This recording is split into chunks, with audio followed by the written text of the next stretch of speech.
So it was Thursday night, and well, you know what that means. Yes, it was time to watch another episode of STD.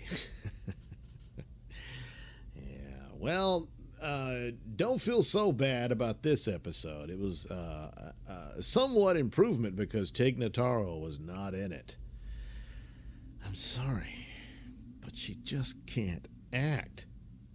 I mean, on the plus side, she does make Michael Burnham look amazing. So the search for Spock still continues, but once again, it's interrupted by the search for Tilly. Yes, in our last episode, Tilly was consumed by a giant gelatinous turd. And we learned in this episode that it had completely deconstructed her, atom by atom, and then rebuilt her in the mycelial network. Yeah, we'll just call it Wonderland. Yes, Tilly went to Wonderland with her magical friend, May. Well, not the real May, just another reconstructed May. A lot of that goes on in this episode. So, in the attempt to find her, the Discovery itself collides with with Wonderland, and they got to search for Tilly. And meanwhile, the May reveals to Tilly that they're under attack from a monster. And it's all very scary. And there's all the globule stuff floating around and all that stuff. And meanwhile, Captain Pike meets up with Section 31. Tyler comes over and catches up with Burnham, and he giggled, tee-hee. And then turns out Captain Pike knew Georgiou. And Georgiou, who they thought was Spock on this shuttle, but it was just Spock's shuttle as she was looking for Spock to kill him.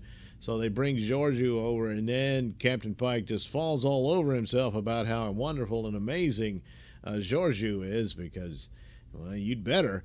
But he doesn't know that Georgiou is not the Georgiou he knew. No, this Georgiou is evil Georgiou from the Mirror Universe from last season. Yeah, well, it's all a top secret now. And, of course, Burnham, she's mad at evil Georgiou, and evil Georgiou just literally hisses at her. So the leader of the commander or what have you of Section 31 is some old buddy of Pike's, and Pike is like, so you're doing this dirty work now, and you think it's going to go somewhere. It doesn't. Here you have Anson Mount, who just soaks up all the oxygen in the room just by sitting there. And not gonna use him. So the search continues for Tilly, and Stamets figures it out. So they go into Wonderland, and eventually they find her. But then we discover who, not what, the monster was. No, it turns out it's Dr. Culber. Yes, Stamets' husband, who Tyler, or Vuk, if you will, killed. And at the time, would have thought that time travel or something like that would have brought him back.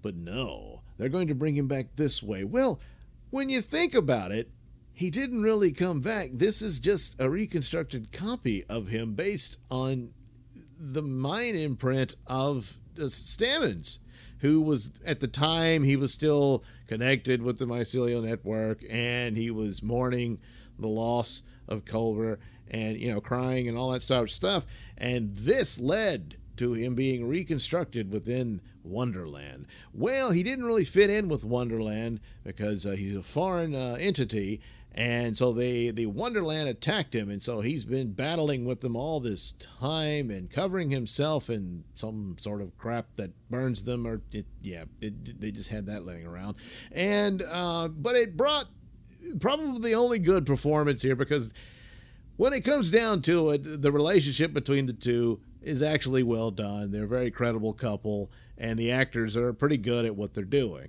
And so they have their reunion, and then they get interrupted by Tilly and her magical friend.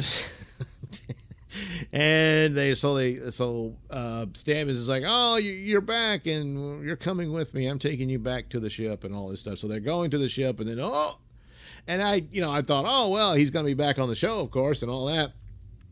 They go through the little membrane that's between the ship and, Wonderland, And Stamets walks through, but then Dr. Culber, his hand disappears as it goes through the membrane. You know, he can't leave because he's not constructed of human DNA. So why is he being reacted to as a foreign body? Yeah. Oops. Oh. But it was all for the emotion, which they do well. You know, it's this, oh no, it's terrible, he can't go with them and all this stuff. But then, oh, they figure it out. So they have this big, powerful goodbye between them, and it's terrible and it's heart-wrenching and all this. And then, oh, Tilly figures something out. So they need to donate some human DNA and use the gelatinous turd cocoon to bring back to reconstruct Culber, which it does. But again, I don't know how you don't argue this is a copy of Culber. Now, down to what I would say is Stamets' belief, but I guess if it reconstructed his brain, but I don't know, it didn't have his material, so how it doesn't reconstruct anything of Culber. So this is a version of Culber that Stamets knows, but that's still his version of it, of him. And so I don't know. So of course it works. He's, born again out of the gelatinous turd cocoon. And you get a shot of Culber's butt. Hey, how about that? So he's back and everything's going to be happy again, I guess. But still, it's not really him, if you ask me, but whatever. And then Pike and Section 31 guy, I forget his name, they get dressed down by the schoolmarm admiral because men are stupid and we have to have this misandrous display. But boys, oh, I'm sorry. And they had to kiss and make up and apologize. And then we're back on the road after Spock, the search for Spock. And that's how the show ends. Again, no Tig Notaro, so there's something. Plus, there's also pretty much the confirmation that, this isn't really the canon universe. That's not being done anymore, except sort of, kind of in Orville.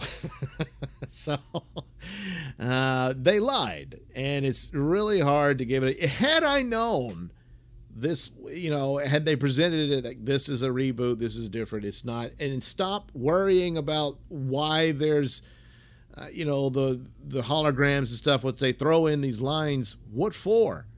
It's a different universe. It's not the same one. It's not connecting to the original show. Stop saying it is, because it can't. This is some other version of it. And that would have gone a long way to avoid all this nastiness that happened, but it's a bad show. I mean, the stories are pretty lifeless. And the performers try the best they can, and then attacking people, calling them bigots and all that stuff, this Ghostbusters template of how to defend your lazy work. Oh boy, it's just very difficult. But so was this an okay episode? It had its moments, but otherwise, it was basically another do it on the ship, which Orville just did as well, because, again, sci-fi shows are very expensive. So, but Tilly has become almost unbearable at this point. She was a character I actually liked from the first season, but now I kind of wish they didn't find her. But I'm glad her imaginary friend's gone. That was getting irritating too. So, yeah. So, 1 star. Yeah. Star Trek Discovery, Saint of Imperfection. Should have been Tilly in Wonderland. Thank you for watching and listening. Say, why not subscribe and like if you feel so bold, and check out that link description below. That'll take you to my mini stores that have plenty of goodies for you. Bye-bye.